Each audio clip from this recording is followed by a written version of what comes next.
पाशं मुमुक्षुजने शरणमहं प्रपद्ये।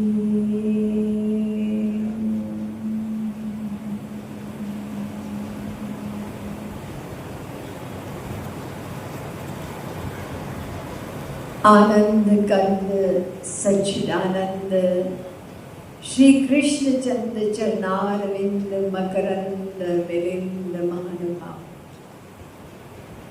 सबसे पहले हम लोग नियमानुसार हरिनाम संकीर्तन करेंगे, उसके बाद विषय प्रारंभ होगा।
सर्वोपनिषदो गावो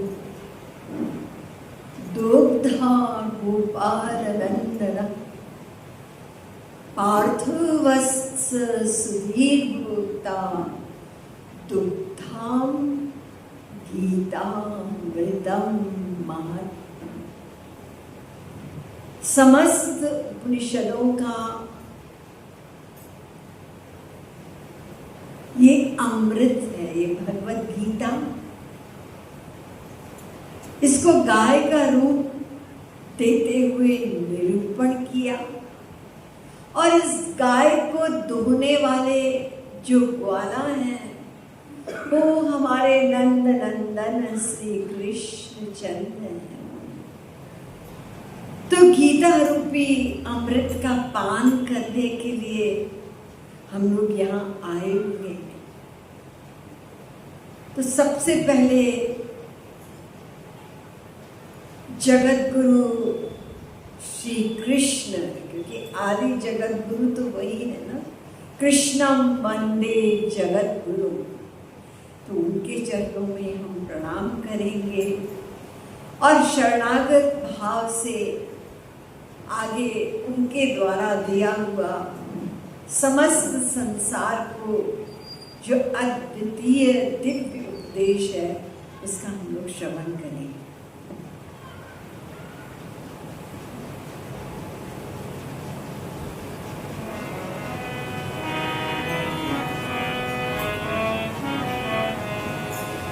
श्री कृष्ण चरणों में नमन करे, श्री कृष्ण चरणों में नमन करे, श्री कृष्ण चरणों में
धन्यास्तु ये भारत भूमि भागे।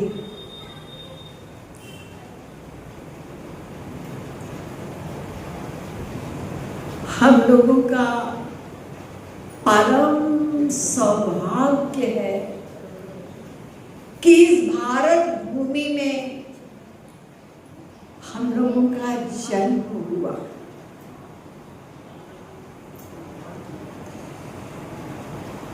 ये भारतवर्ष जो है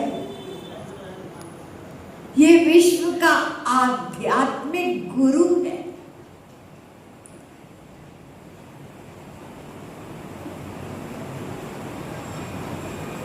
समस्त विश्व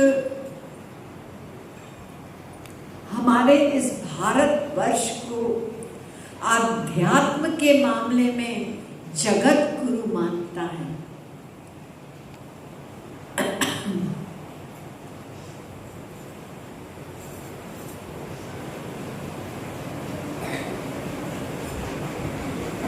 इसमें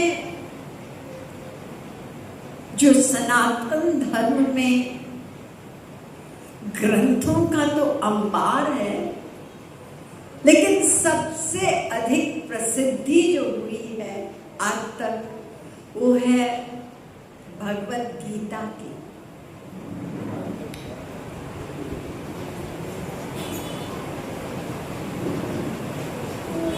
एकम शास्त्रम देवकी पुत्र गीतम, एको देवो देवकी पुत्र एव। भगवत गीता का महात्म्य लिखा गया। ऐसा मानना है कि आदि जगत गुरु शंकराचार्य ने महात्म्य लिखा, तो ये महात्म्य का 7वां श्लोक है कि एक ही शास्त्र, इसकी मान्यता है भगवत गीता की। देवकी पुत्र गीता, देवकी के पुत्र उसके द्वारा ये भगवत गीता रूपी गीत जो है ये एक शास्त्र, प्रमुख शास्त्र है। और एको देवो देवकी पुत्र एव, भगवान एक ही है, अनेक रूप है। तो उसमें जो सरसतम, प्रेममय, मधुरतम, परिपूर्ण रूप जो है वो श्री कृष्ण। यही बात पहले ही कही गई महात्म्य में। गीता सुगीता कर्तव्या, ये 4था श्लोक है। तो ये गीता अपने आप में परिपूर्ण है। हमें और किसी शास्त्र का अवलंब लेने की आवश्यकता नहीं है, क्योंकि ये वेदांत उपनिषद का सार है, एसेंस है। इसमें सारा ज्ञान है। छोटी सी पुस्तक है, आप लोग जानते हैं, 700 श्लोक हैं केवल, लेकिन इसमें सार है। और जैसे मैंने बताया कि यही ग्रंथ भारतवर्ष का सबसे प्रसिद्ध ग्रंथ है। इसका असली नाम है गीतोपनिषद। ये गीत है, ऐसा गीत है जो इस संसार में अशांत, तनाव में डूबे हुए मनुष्यों के लिए एक आशा की, एक शांति की, एक सुख की किरण है, जो भीतर से शांति देने वाली। ये ऐसा गीत है, ब्रज में मुरली में श्री कृष्ण ने गाया, वो भी एक गीत था, अलौकिक दिव्य। वो अधिकारी जीवों ने उसका रसपान किया। लेकिन ये जो भगवत गीता रूपी गीत है, इसका रसपान इस समस्त संसार के लिए उपलब्ध है।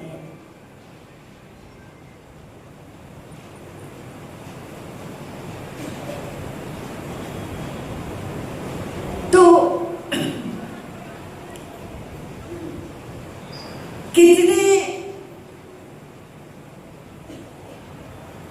सौभाग्य की बात है, स्वयं भगवान श्री कृष्ण डायरेक्ट वार्तालाप हम लोगों से उन्होंने किया अर्जुन के द्वारा। This is the greatest philosophical dialogue known to man. ये वार्तालाप भगवान और जीव का है। अर्जुन हमारी तरफ से अज्ञानियों का प्रतिनिधित्व कर रहे हैं और श्री कृष्ण की ये डायरेक्ट वाणी है जो हमको गीतोपदेश के रूप में उपलब्ध है। बस दुख की बात यही होती है कि इसकी प्रसिद्धि देश विदेश में है, लेकिन हमारे भारतवासी इसका महत्व उतना नहीं समझ पा रहे कि कितनी बड़ी चीज हमको उपलब्ध है।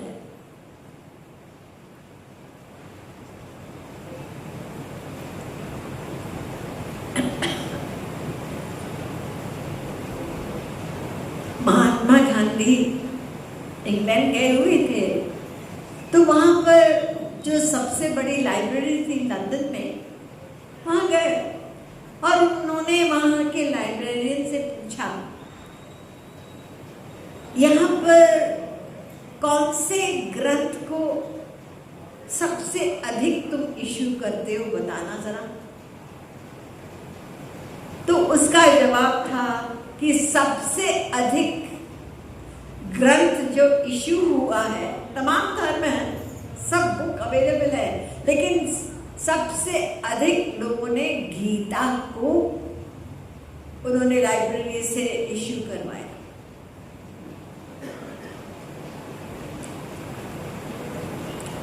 इंग्लैंड के एक फिलोसफर, उसका नाम हक्सली है, उसने कहा कि ये Bhagavad Gita it is the most clear and comprehensive summaries of perennial philosophy ever available. Hence, its enduring value not only for Indians but for entire mankind. ये केवल भारत के लिए नहीं है, ये समस्त विश्व के लिए है। ये गीता में जो अद्भुत सिद्धांत का प्रतिपादन श्री कृष्ण ने किया है, तो तमाम लोग गीता का अध्ययन कर रहे हैं विदेशों में भी, लेकिन इसकी भूख धीरे धीरे हम लोग भाग रहे हैं वो भौतिकवाद की ओर, और आध्यात्मवाद, इसके अमूल्य निधियां हमारे पास उपलब्ध है। सोचने वाली बात है।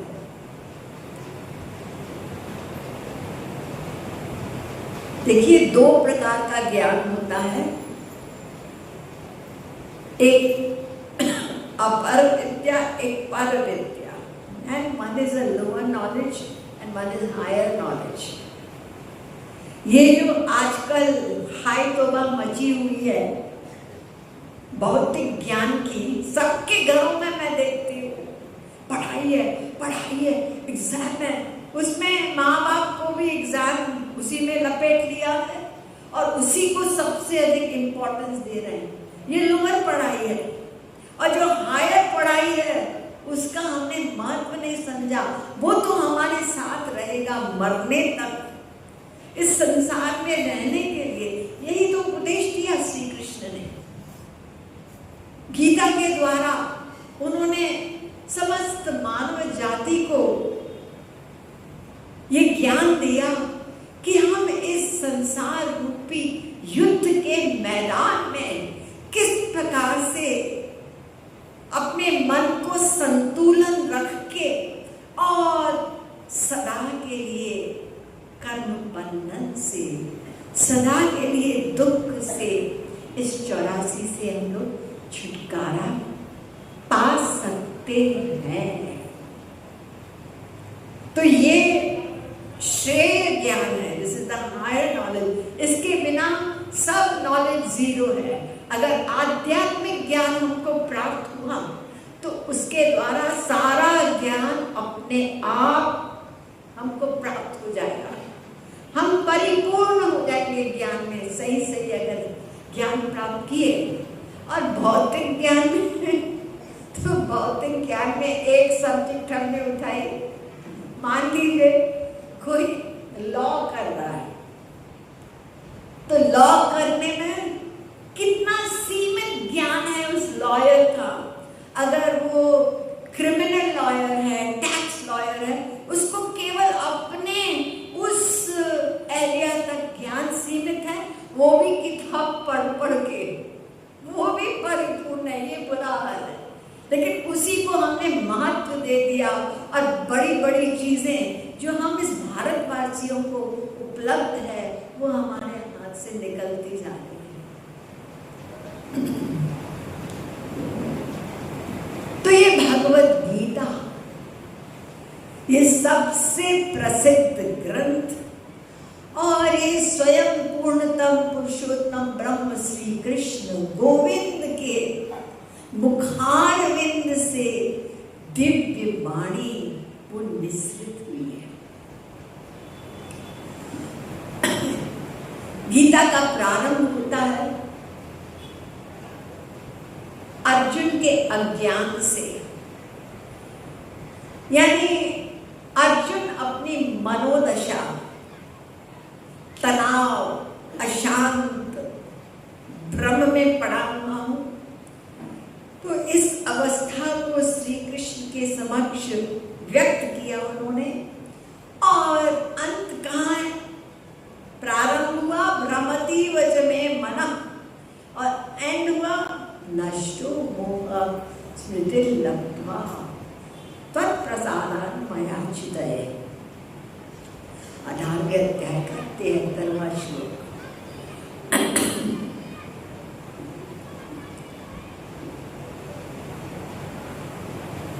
ये जो अर्जुन ने मन की स्थिति व्यक्त की, ये हम सब लोगों के मन की कम ज्यादा में वही बुरा हाल है।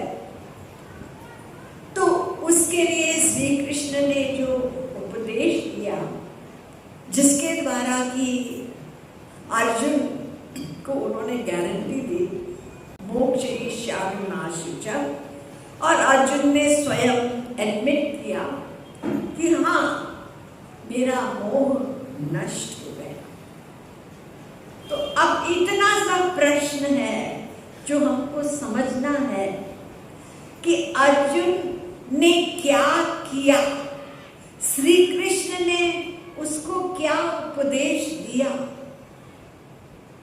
जिससे उसके मन की वो दुर्दैव जो दयनीय दशा थी वो सब ठीक हो करके और अर्जुन उसके परे हो गया।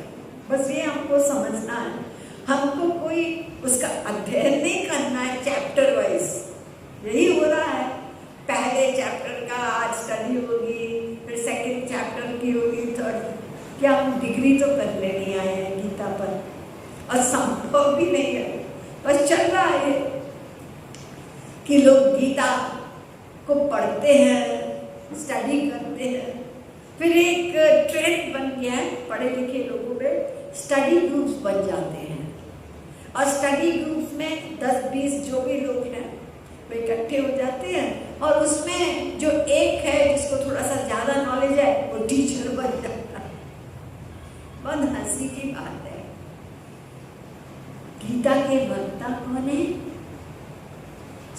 कृष्ण स्वयं भगवान। और श्रोता कौन है? अर्जुन, नर नारायण के अवतार। कहाँ वो वक्ता, कहाँ श्रोता और कहाँ हम। तो गीता ये पढ़ने के लिए नहीं है। It is not for recitation, it's not for discussion, it is for practical living. और ये प्रैक्टिकल क्या है? ये हमको केवल एक वास्तविक महापुरुष बता सकता है। हम अपने आप पढ़कर नहीं समझ सकते। तो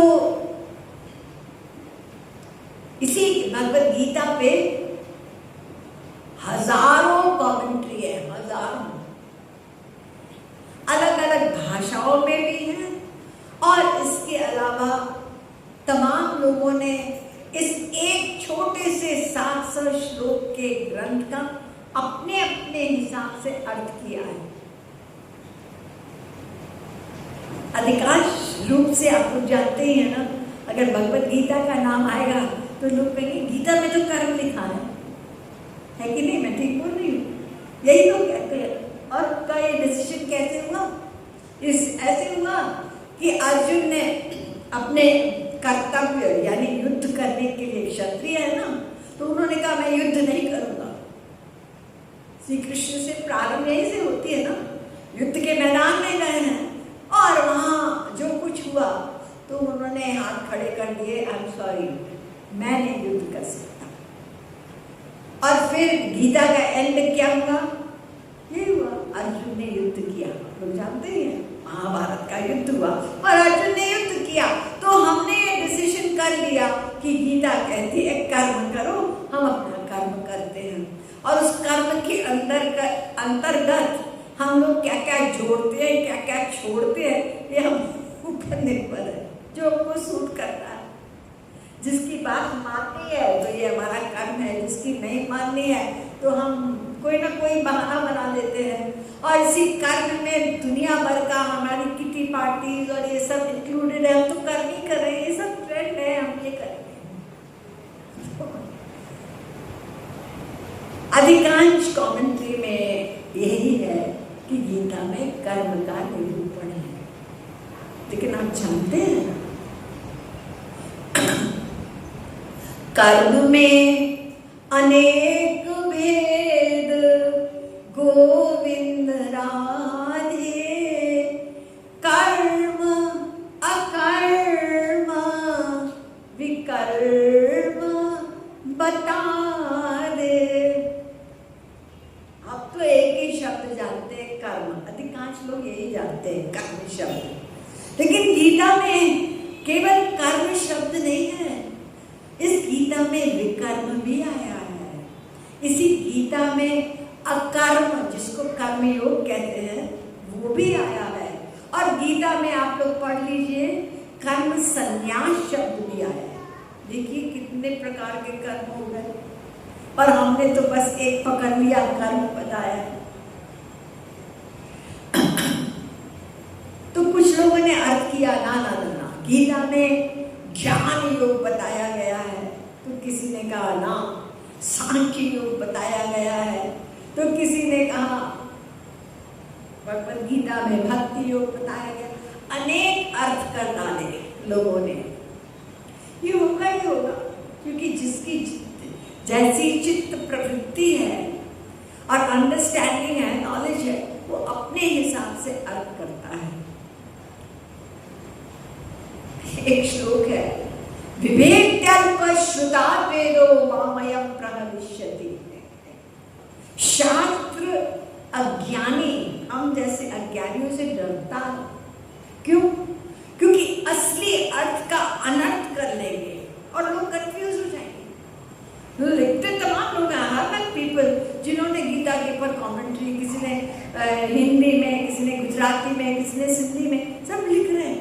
और वो साधारण संसार में रहने वाले मायाबद्ध लोग हैं और गीता श्री कृष्ण की वाणी का अर्थ करके किताब छपवा रहे हैं। इसलिए हम लोगों को बहुत सावधान होना चाहिए। हमको इससे कोई भी लाभ नहीं होगा, बल्कि हानि होगी और कंफ्यूजन। तो चलिए पता लगाते हैं, क्योंकि जो कुछ मैं आप लोगों को इस 8 दिनों में भगवत गीता का सारांश बताऊंगी, जो अर्जुन ने किया, जो अब तक हमने ठीक ठीक नहीं समझा, वो 5वें मूल जगत गुरु हैं आज के हमारे जगत गुरु श्री कृपालु जी महाराज, जिनको भक्ति योग रसावतार, निखिल दर्शन समन्वयाचार्य, अनेक सनातन वैदिक धर्म प्रतिष्ठापन, ये सब उपाधियां दी गई। और एक ने नहीं दी, 500 काशी के भारतवर्ष के मूर्धन्य विद्वानों ने नतमस्तक होकर के और उनको ये उपाधियां दी, ये रियलाइज करते हुए कि ये साधारण मनुष्य नहीं है, ये विश्व में आध्यात्मिक क्रांति लाने के लिए अवतरित हुए हैं। तो उनके द्वारा सही सही शास्त्रों का और बड़े सरल तर्क युक्त शब्दों में, बहुत से लोग को सुने भी हैं, हमको शास्त्रों वेदों का ज्ञान प्राप्त होता है। तो गीता पर उन्होंने जो समझाया है और बताया है, उसी को आपके समक्ष मैं रखूंगी और आपको समझ में आएगा कि ये उपदेश कितना सरल है और प्रैक्टिकल है, और हम इसको अपने जीवन में उतार सकते हैं। तो मैंने बताया ना कि प्रारंभ हुआ, अर्जुन के ऊपर अज्ञान आया और एंड में यही बताया कि अज्ञान गया, लेकिन ये फैक्ट नहीं था। अर्जुन के ऊपर कभी अज्ञान आया ही नहीं। उन स्वयं नर नारायण के अवतार, उन्होंने केवल एक्टिंग की, और इस बात का सबूत हमको मिलता है, आप लोगों ने भी सुना होगा कि महाभारत के युद्ध के प्रारंभ से पहले अर्जुन श्री कृष्ण के पास गए, और वो भी गए और दुर्योधन भी गया सहायता मांगने के लिए।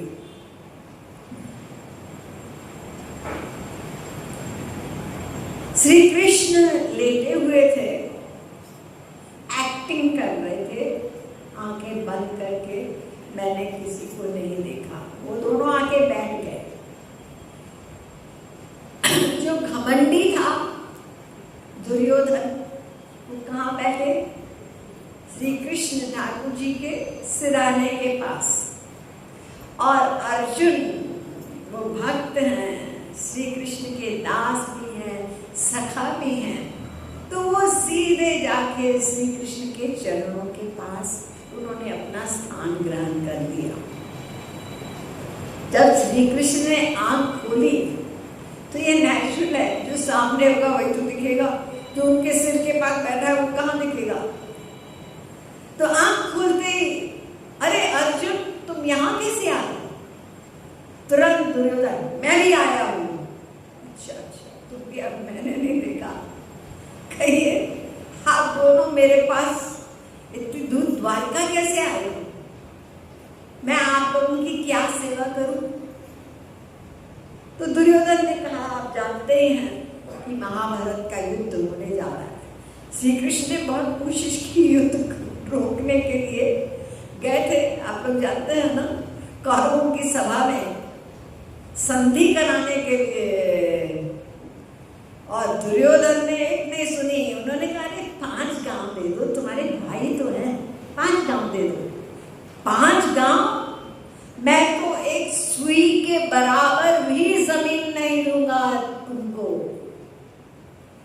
श्री कृष्ण ने कहा, मैं आया हूं इस युद्ध को रोकने के लिए, तो देखो जरा, ये उल्टा मुझे ऐसा जवाब दे रहा है, जानता नहीं मैं कौन हूं। तो श्री कृष्ण ने विराट रूप दिखाया दुर्योधन को, अपना असली रूप। और दुर्योधन ने, अरे बड़े जादूगर हो, मैं सब तुम्हारा जानता हूँ, तुम कौन हो, बस जादू कह के उनको टाल दिया। वो बेचारे मुंह लटका के ठाकुर जी लौट के आए, कुछ कर नहीं पाए। तो ठीक है, महाभारत का युद्ध,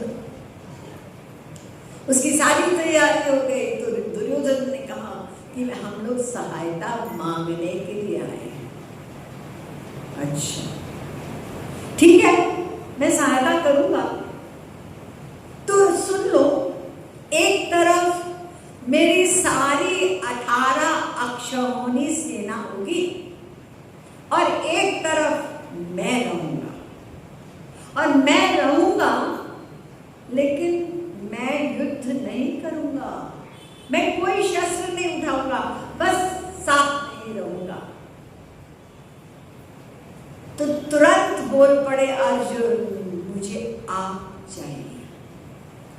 दुर्योधन मने मन सोच रहे हैं कितना बेवकूफ है, कितना मूर्ख है कि युद्ध करने जा रहा है। ठीक है, श्री कृष्ण के पास सारी पावर है, लेकिन उन्होंने तो कह दिया मैं युद्ध नहीं करूंगा और उनको चुन रहे हैं। अच्छी बात है, अच्छी बात है। तो ठीक है, कोई बात नहीं है, मुझे अपनी सेना दे दीजिए। ऐसा कर रहे हैं जैसे कि बहुत बड़ा उनके ऊपर एहसान कर रहे हैं, लेकिन मन ही मन खुश हो रहे हैं, सारी सेना मेरे पास और अकेले श्री कृष्ण इनके पास। तो आप सोचिए कि अर्जुन ने श्री कृष्ण को, बिना हथियार वाले श्री कृष्ण को, जिन्होंने डिक्लेयर कर दिया मैं युद्ध नहीं करूंगा, और उनको चुन लिया। उनको एक पल भी नहीं लगा सोचने के लिए कि ये क्या कह रहे हैं, लूं कि ना, तुरंत। इसका मतलब वो जानते थे कि श्री कृष्ण कौन है, और जानते थे कि जिसके पक्ष में श्री कृष्ण रहेंगे तो उसकी, वो कभी पराजित नहीं हो सकता, उसकी विजय निश्चित है। तो इसका मतलब यही हुआ ना कि अर्जुन अज्ञानी नहीं था, उसने केवल अज्ञानी बनने की एक्टिंग की। क्यों?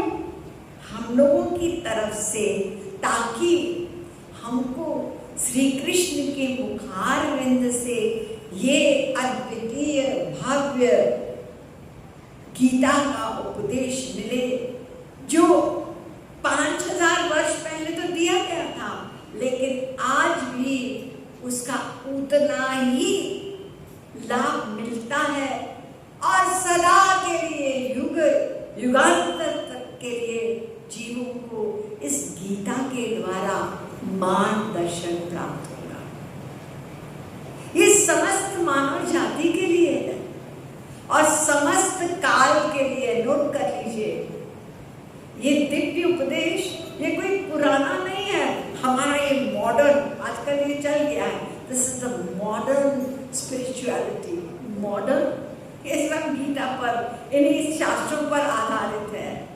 तो गीता सदा से मॉडर्न थी, है और रहेगी, क्योंकि ये नित्य है, नित्य उपदेश है, दिस आर इटर्नल ट्रूथ्स। इसलिए हमारे ये जो धर्म को भले ही हिंदू धर्म कहते हैं, ये हिंदू धर्म कहना गलत है। इसका नाम है सनातन धर्म। सनातन धर्म मतलब नित्य, इटर्नल ट्रूथ। और हिंदू कहने से सीमित हो जाता है, यानी जो भारतवर्ष में निवास करते हैं ये उनका धर्म है, ये उनके लिए है। ये हिंदू शब्द आप लोग जानते होंगे कि ये बाहर के लोगों ने, जो इंडस रिवर, उसका नाम पहले सिंधु हुआ करता था, तो सिंधु नदी के उस पार रहने वाले लोगों को उन्होंने हिंदू कह दिया। तो इसलिए हमारे ये सारे धर्म ग्रंथ ये हिंदू धर्म के ग्रंथ कहने लगे ना। ये जो वेद है, उपनिषद है, चाहे गीता है, ये सनातन धर्म है। ये समस्त मानव जाति के लिए। आप खोलकर पढ़िए गीता, पढ़ी होगी कुछ लोगों ने, शौकिया भी पढ़ते हैं, आपको कहीं भी हिंदू शब्द नहीं मिलेगा,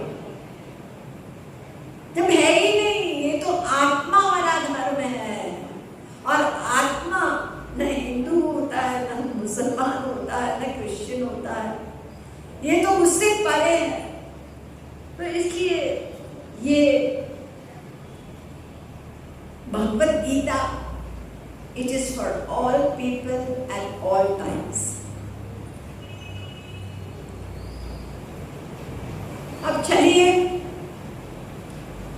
जरा हम कुरुक्षेत्र के मैदान में प्रवेश करके और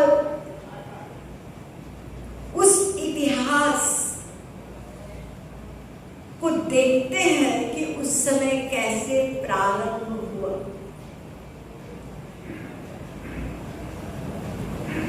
दोनों सेनाएं खड़ी हैं, एक तरफ कौरवों की और एक तरफ पांडवों की सेना खड़ी है, बिल्कुल तैयार है युद्ध के लिए। और पांचजन्यम ऋषिकेश देवदत्तम धनंजय, शंख बज चुका।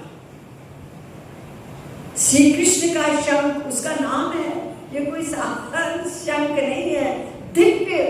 यानी महापुरुषों ने इच्छा की, किसी ने कहा हमको मुरली बना दो, किसी ने कहा हमको अपना पीताम्बर बना दो। ये सब श्रृंगार जो श्री कृष्ण राधा रानी का है, ये बड़े बड़े महापुरुषों ने भक्ति करके वर मांगा। तो शंख का नाम है पांचजन्यम ऋषिकेश, ऋषिकेश यानी श्री कृष्ण।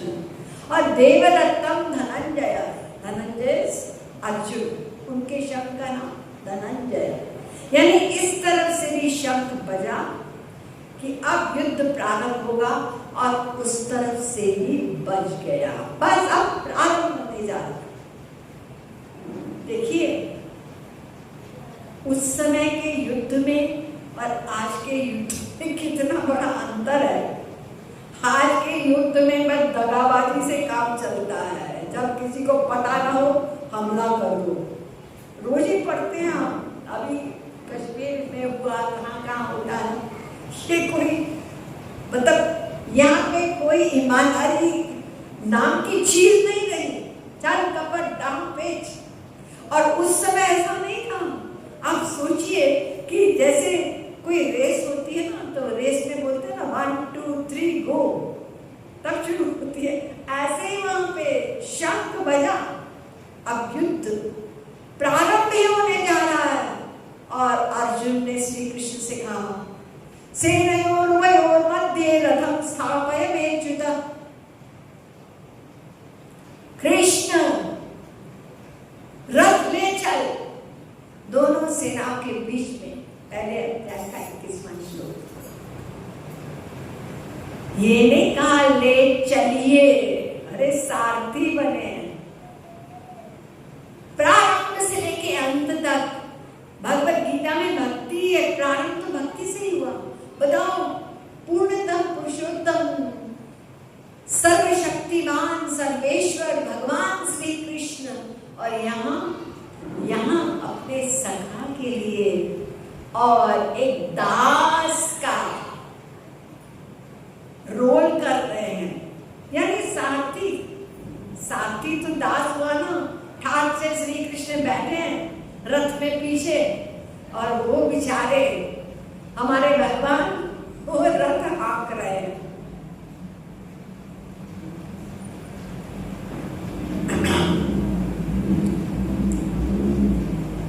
सारथी का काम श्री कृष्ण ने पूरा किया। यानी सारथी का काम होता है युद्ध के, शाम को युद्ध। देखिए वहां पे भी नियम है, इतने बजे युद्ध समाप्त होगा, कोई उसके बाद लड़ेगा नहीं, सब अपने अपने पार्टी में जाइए। तो जब युद्ध समाप्त होता है शाम को, सूर्य अस्त से पहले या बाद में जैसे भी होता है, तो श्री कृष्ण घोड़ों को खोलते और खोलकर उनको धोके, और जहां जहां घायल होता तो उसकी मरहम पट्टी तक करते रहे हमारे प्रभु। ऐसे सारथी बने हैं। और वो हमारे लिए भी ये सारथी मतलब ड्राइवर मतलब हमारे जीवन की गाड़ी को चलाने के लिए वो तैयार हैं कि सही रास्ते पर मैं ले जाऊंगा, लेकिन हम डोर नहीं देते। तो अर्जुन ने कहा ठीक है, आप साथी रहो, आप जैसे कहोगे, जहां ले चलोगे मैं चलूंगा। तो ऑर्डर दे रहे, पीछे बैठे हैं, ऑर्डर दिया ले चलो, ले चलिए नहीं बोल रहे। श्री कृष्ण ने कहा इसका दिमाग खराब हो गया है क्या? युद्ध का शंख बज चुका है, अब कह रहे ले चल, मैं देखूंगा। दृष्ट्वे मां स्वजनम कृष्ण, मैं देखूंगा मैं किससे युद्ध लड़ने जा रहा हूं। तुम्हें पहले नहीं पता था क्या? सब कुछ तुम्हें पता है कि ऑपोजिट साइड में कौन होगा, और अब तुम कह रहे हो मैं देखूंगा। ठीक है चलो। तो अर्जुन ने बीचों बीच रथ खड़ा है और अर्जुन देख रहे हैं सामने बड़े बड़े योद्धा, कौन? उनके अपने भाई। ये दुर्योधन है, ये दुशासन है, सारे धृतराष्ट्र के पुत्र, और यही नहीं उनके गुरु द्रोणाचार्य और भीष्म पितामह।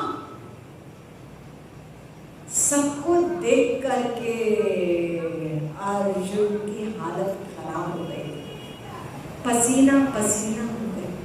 मैं इनको मानूंगा, इनसे युद्ध करूंगा, और ये सब जो भी मरेंगे तो क्या होगा इनके घर बार का? ये सब पाप होगा, और फिर अपने गुरुजनों से मैं लड़ूं। ये सब देख करके अर्जुन हताश हो गए। वीर अर्जुन हैं, लेकिन ये सब देखकर वो सब उनकी हिम्मत हार के, और गांडीवं संस्कृते हत्वा त्वच्चैव परिदह्यते न च शक्नोमि व्यवस्थातुं भ्रमति वच मे मनः। गांडीवधारी है अर्जुन, उनके उसका धनुष बाण का भी नाम है गांडीव, इसलिए उनका नाम ही गांडीवधारी।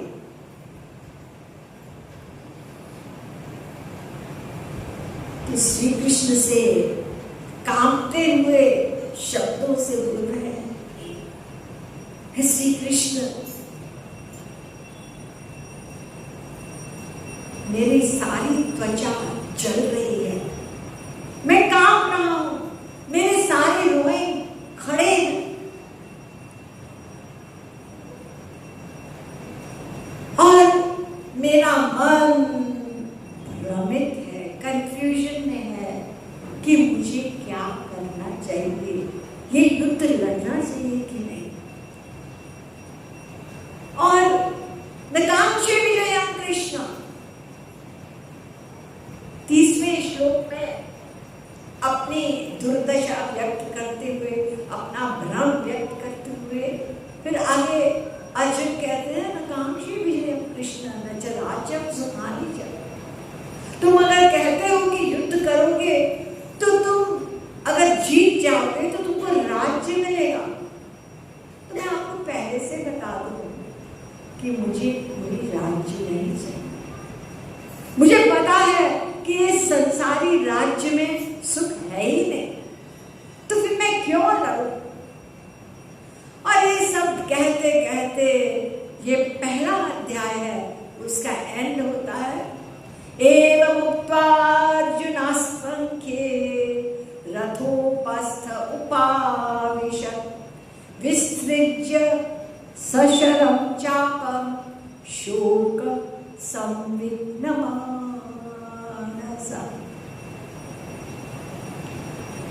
तो खड़े खड़े और ऐसे तनाव में और असमंजस में और दुख में डूब गए अर्जुन, वहीं अपना धनुष बाण नीचे फेंक करके और बैठ गए, शोक संविघ्न मानसा, परम दुख की अवस्था में कि मैं ये युद्ध नहीं करूंगा। श्री कृष्ण ने कहा ये तो बड़ी शर्म की बात है, बताओ मुझे यहां तक ले आया कि युद्ध करूंगा, और अब जब बिल्कुल तैयारी करूंगा, तो क्या मेरी पूजा करने आया था यहाँ पे क्या? अरे युद्ध के मैदान में आए हो तो युद्ध तो करना ही है तुमको, और तुमने तो मेरी नाक काट दी ये कहते हुए कि मैं युद्ध नहीं करूंगा, बिल्कुल ऐन मौके पे। और फिर बैठ ही गए रथ में।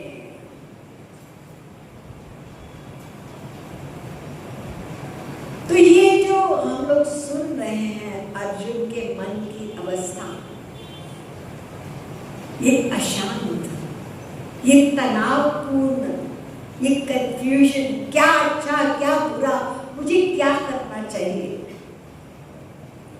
यही कंडीशन हम सब लोगों की जीवन में होती ही है। ये हम सब लोगों के मन की दशा। और ये गीता को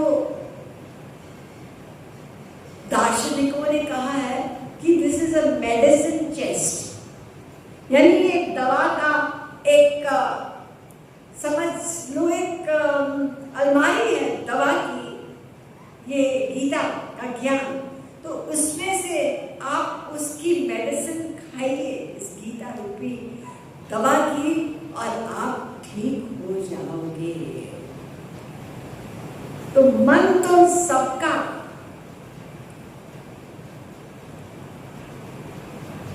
अनेक इसमें बीमारियां हैं, जैसे तुलसीदास ने कहा ना, मानस रोग कछुक में गाए, है सबके लकी बिरलन पाए। मन से हम सब रोगी हैं, we are all mentally diseased। mentally diseased यूं कह सकते हैं, जो शब्द हमको अच्छा नहीं लगेगा, कि हम सब पागल ही हैं, क्योंकि काम भी है। जब कामना पैदा होती है तो कितने बेचैन हो जाते हैं, कैसे पूरी करें ये कामना। तो माइंड नॉर्मल नहीं है, उसमें छल कपट दाव पेश भी चल रहा है संसार में कामना पूर्ति के लिए, हम लोग देख रहे हैं। तो कामना और क्रोध ये भी रोग है। और इस कलयुग में क्योंकि हमारी इच्छाएं इतनी बढ़ गई हैं, हमारा स्टैंडर्ड ये हम और आगे से आगे होना चाहते हैं, तो इसलिए हमारे जीवन में हर समय हलचल रहती है, इरिटेबिलिटी रहती है। और छोटे छोटे बच्चों में भी हम लोग कहते हैं ये हमारा बच्चा, इसमें बहुत अरे तनावपूर्ण वातावरण तो है ही। हम भी उनको वातावरण यही देते हैं कि ये लाके दिया सामान, वो लाके दिया, लाड़ प्यार में, तो उनके अंदर वो इच्छाएं पैदा होती हैं। आप पूरी नहीं करो तो क्रोध पैदा होता है। इसी प्रकार से लोभ और मिल जाए, ये सब मन के रोग हैं। इस समय तो ऐसे लग रहा है कि हमारे अंदर एक भी रोग नहीं है, कि हम शांति से सुन रहे हैं ना, लेकिन ये रोग अंदर बैठे हैं। काम क्रोध अरुलोभ मोह मद घेरे चहु दिशि चोर। ये ऐसे चोर हैं, बाहर से नहीं आते, ये अंदर रहते हैं, हमेशा रहते हैं। और अभी तो चुपचाप है, अभी उनकी चोरी करने की हिम्मत नहीं है, क्योंकि आप भगवत विषय सुन रहे हैं। जैसे ही यहाँ से उठे, थोड़ा सा ऐसा वातावरण मिला, किसी ने धक्का दे दिया, आपको जल्दी है घर जाने की, किसी ने धक्का देके आपसे पहले प्रसाद दे दिया, आप यूँ घूर के देखे, अरे लाइन में आ रही है, क्या बात है। यानी छोटा सा मौका मिलता है कि अंदर वाले चोर बाहर निकल आते हैं। ये ऐसे चोर है, हमला करते हैं। तो मन, ये सारे रोग हैं, और जब तक माया रहेगी ये रोग जाएंगे नहीं। बहुत से लोग कहते हैं ऐसा है कि हमारा, कभी कभी महाराज जी बताते हैं अपने लेक्चर में कि कभी हम जाते हैं किसी तीर्थ में, तो वहाँ वो कहते हैं ये रजिस्टर में साइन करो, हमने ये छोड़ा, तो लिखो तुमने क्रोध छोड़ा। अरे लिखने से क्रोध जाएगा क्या? क्रोध तो जाएगा भगवत प्राप्ति पर, जब माया जाएगी तब क्रोध जाएगा, उससे पहले नहीं जाने वाला है। अंदर रहता है, मौका पाके बाहर निकलता है। तो इसलिए ये जो रोग है ना, हम जितनी उसको हम थोड़ा थोड़ा प्रैक्टिकल करेंगे, यानी अभ्यास करेंगे, तो फिर ये जो दोष है ना हमारे अंदर, ये कम होते जाएंगे। ये तो होगा, लेकिन जाएंगे नहीं। ये भगवत प्राप्ति होगी तब ये जाएंगे, जब श्री कृष्ण कृपा होगी। ये भी बहुत इंपॉर्टेंट वर्स है भगवत गीता का। दैवी हेषा गुणमयी मम माया दुरत्यया मामेव ये प्रपद्यन्ते मायामेतां तरन्ति ते। 7वें अध्याय का 14वां श्लोक। ये तुम्हारे अपने प्रयत्न से माया नहीं जाने वाली है। हम ये साधना करेंगे, ये तपस्या करेंगे, ये योग करेंगे, श्री कृष्ण कह रहे नहीं, ये मेरी माया है, मेरी शक्ति है। ये माया ये जाएगी जब मैं कृपा करूंगा, तब जाएगी। और मैं कृपा कब करूंगा? जब तुम शरणागत होगे। गीता की फिलॉसफी एक शब्द समझ लीजिए, ये फ्रॉम बिगिनिंग टू एंड शरणागति है। शरणागति क्या है, बस इसी को समझना है। ये केवल शब्द नहीं है, इसमें क्या करना है हमको, बस वही समझ लें तो शरणागति से ही माया जाएगी। शरणागत होंगे तब कृपा मिलेगी। तो ये माया का रोग, Arjun offers his diseased mind, ये रोगी मन को वो श्री कृष्ण के समक्ष अर्पित करता है। इसका इलाज कीजिए। तो आप समझ गए, यहीं पर पहला अध्याय समाप्त होता है कि अर्जुन ने कह दिया मैं युद्ध नहीं करूंगा। और उसके आगे अब प्रारंभ होगा श्री कृष्ण द्वारा उनको उपदेश कि तुम्हारा कर्तव्य क्या है और वो कर्तव्य हमें कैसे पालन करना है। तो आज आपको युद्ध के मैदान में छोड़ देते हैं। वैसे तो युद्ध के मैदान में हम यही है, बाहर भी युद्ध का मैदान है, लोगों के साथ हमारा जो संघर्ष चलता रहता है, और भीतर भी हमारा मन ये सबसे बड़ा दुश्मन, ये भी भीतर से भी युद्ध है और बाहर से भी युद्ध है ही है। लेकिन इस युद्ध के मैदान में रहकर देखिए श्री कृष्ण ने जान के ऐसा परिस्थिति ढूंढी उपदेश देने के लिए। सोचिए युद्ध के मैदान में कितना तनाव होता है, मरने जीने की बात होने जा रही है, तो ऐसे में श्री कृष्ण कह रहे हैं, उपदेश दे रहे हैं, तुम ये करो। और अर्जुन ने किया। तो युद्ध के मैदान में अगर अर्जुन कर सकते हैं, ये सबसे टेंस जगह है युद्ध का मैदान, द बैटलफील्ड, तो फिर हम अपने अपने संसार में रहकर हम तो अवश्य कर ही सकते हैं। हम तो कहते हैं क्या बताएं, बड़ा मुश्किल है, ये काम है, वो काम है, ये घर में भी बाहर भी, हम अनेक बहाने बनाते हैं। तो सोचिए जब युद्ध के मैदान में अर्जुन ने प्रैक्टिकल किया, तो फिर हमारे लिए तो ये संभव है अगर हम मन को इंटरफेयर न करने दे। मन तो बहानेबाज है ही है, इसलिए एग्जाम्पल यही लिया। देखिए बैटलफील्ड में गीता का उपदेश सोचने वाली बात है। तो वो उपदेश क्या था, अर्जुन ने क्या किया, ये जानना परमावश्यक है। लेकिन आज नहीं, कल से हम आगे बढ़ेंगे उस युद्ध के मैदान में।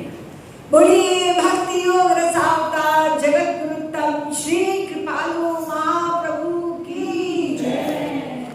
बाके बिहारी लाल की जय।